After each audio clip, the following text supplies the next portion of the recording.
Shalom Shalom. Selamat hari Rabu 27 Juli 2022. Kembali jumpa bersama saya Pendeta Caleb Hofer Bintor dalam anugerahnya. Penuh sukacita sampaikan pesan Tuhan melalui Grace Words, yakni suatu program renungan harian yang disusun dengan disiplin. Kami doakan dengan setia supaya makin dalam kita beroleh pengertian mengenai iman, pengharapan, dan kasih yang terkandung dalam Kristus Yesus.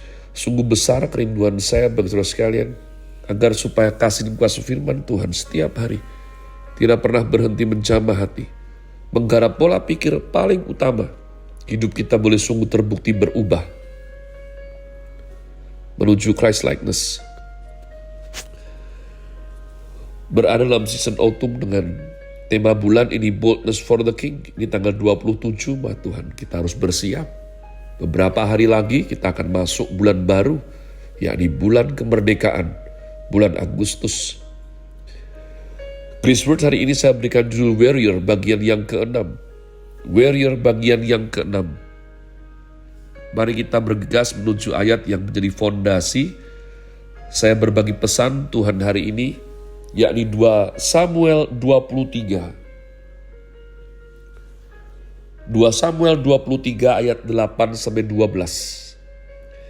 Inilah daftar para pahlawan yang mengiringi Daud, Yasobam bin Hakmoni, kepala Triwira, yang mengayunkan tombaknya melawan 300 orang yang tertikam mati dalam satu pertempuran. Dan sesudah dia, Eleazar anak Dodo orang Ahohi itu, lalu Sama bin Age. Merekalah ketiga pahlawan itu. Umat Tuhan, kita sudah bahas beberapa hari ini bagaimana orang-orang dengan kriteria dalam kesukaran, dikejar-kejar hutang dan mengalami sakit atau pahit hati bisa bertransform. Apakah mereka sekolah teologi?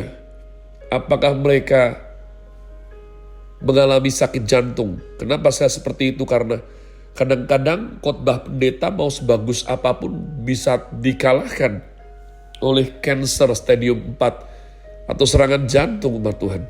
Begitu kena serangan jantung atau masalah yang berkaitan dengan mati hidup, beberapa orang langsung sadar, bertobat dan ikut Tuhan.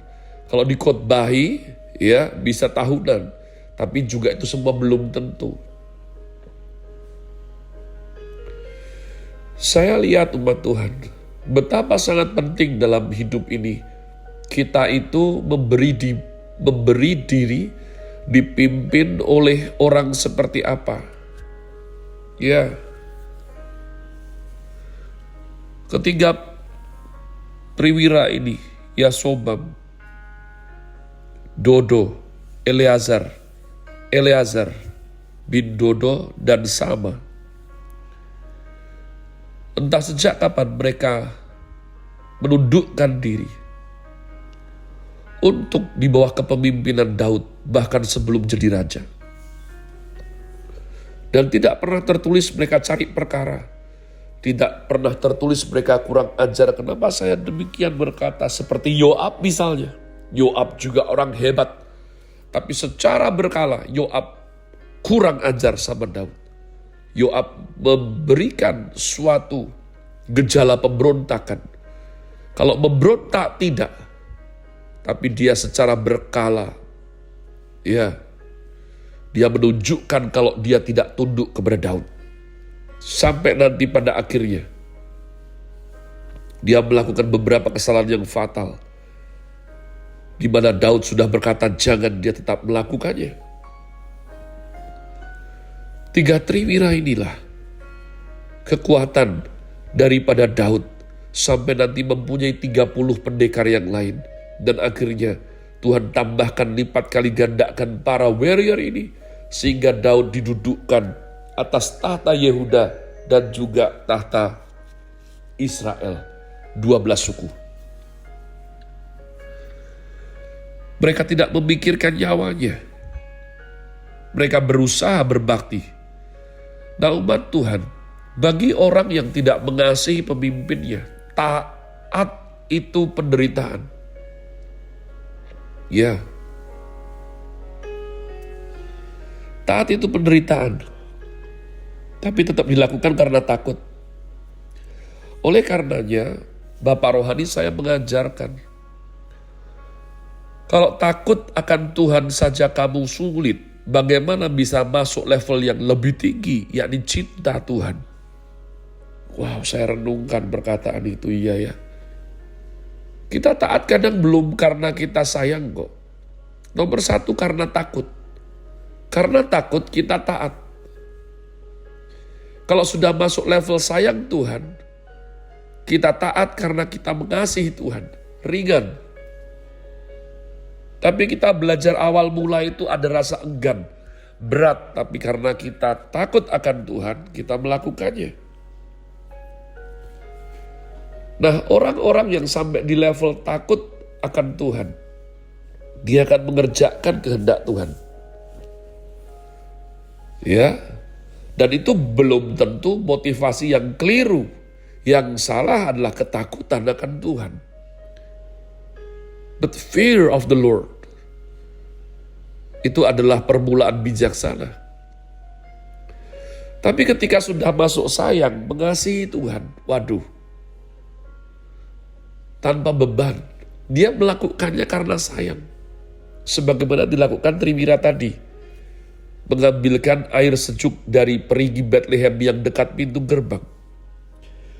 Tuhan Yesus juga pernah haus dan minta minum kepada wanita yang tidak terkenal baik. Dia adalah seorang perempuan dengan reputasi buruk di kotanya. Tetapi karena kasih karunia Tuhan, saya percaya perempuan Samaria dalam Yohanes pasal yang keempat memenuhi kriteria para pengikut Daud di Gua Adulam. Di dalam kesukaran. Kalau tidak kesukaran, dia tidak akan ambil air siang sekali, jam 12 siang baru ambil air. Dikejar hutang sangatlah mungkin. Dan pahit hati, oh iya, sampai 6. Bahkan yang terakhir bukan suaminya. Tapi oleh karena dia membuka hatinya, jamahan Kristus itu mengubah dia.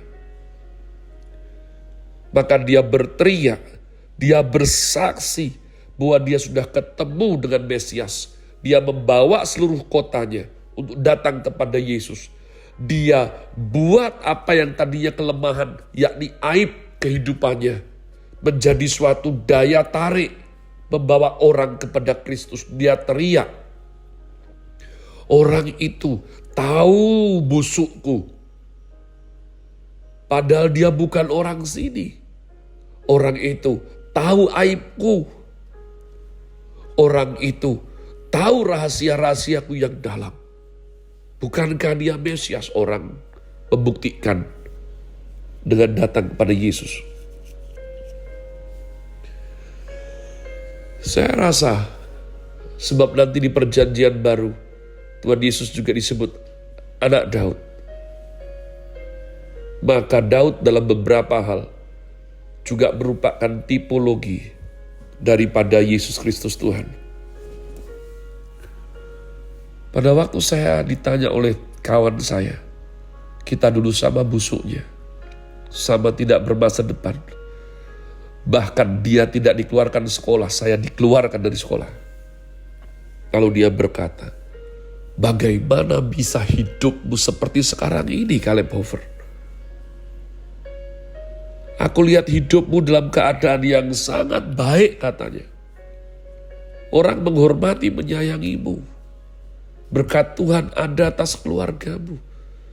By the way, dia sedang dalam kesusahan yang sangat umat Tuhan. Padahal dia dulu anaknya orang kaya. Oleh karena pertanyaannya itu, saya merenung pada saat saya berdoa. Saya mengucap syukur gak habis-habisnya sama Tuhan Yesus. Apa bedanya ya? Apa bedanya? Dia Kristen, saya Kristen. Dia memulai dengan anak seorang kaya raya, tapi sekarang untuk makan saja kadang tidak bisa ada pilihan. Tidak bisa piknik kalau tidak merepotkan anggota keluarga yang lain. Yang sudah setengahnya capek, dia repotin terus tahun-tahun belakangan. Sayalah mantan penghuni Gua Adulam. Saya dalam kesukaran.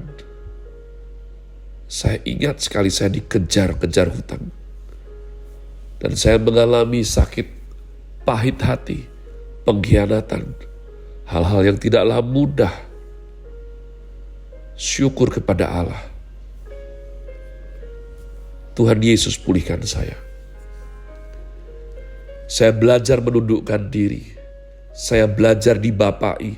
Saya belajar hidup sebagai anak. Hanya yang belajar jadi anak baik, besok bisa jadi bapak yang baik. Tanpa belajar jadi anak baik, tidak bisa jadi bapak yang baik. Saya belajar, entah sejak kapan, Tuhan pulihkan nama baik saya. Tuhan perlengkapi. Tuhan bela. Sehingga saat ini, mungkin saya masih prajurit kecil, tapi saya mungkin sudah bisa disebut salah satu warrior. Ya, anak rohani putra daripada bapak rohani saya, Timotius Arifin Teja Sukmana. Saya berusaha bertumbuh, bertanggung jawab dari apa yang beliau percayakan untuk dikelola. Di mana kami semua bertanggung jawab ke lebih tinggi lagi. Raja di atas segala raja. Umat Allah, hanya dengan Engkau berproses dalam Gua Adulam. Mau menundukkan diri dipimpin, dibapai, belajar taat, belajar takut akan Tuhan terlebih dahulu, lalu naik level cinta akan Tuhan. Maka hidupmu yang tadinya nyaris hancur, percuma dan memalukan, will be transformed. You will stand up as the warrior of God. Para pahlawan, pejuangnya Tuhan. Pahlawannya Tuhan. Have a nice day. Tuhan Yesus memberkati saudara sekalian. Sola. Grazie.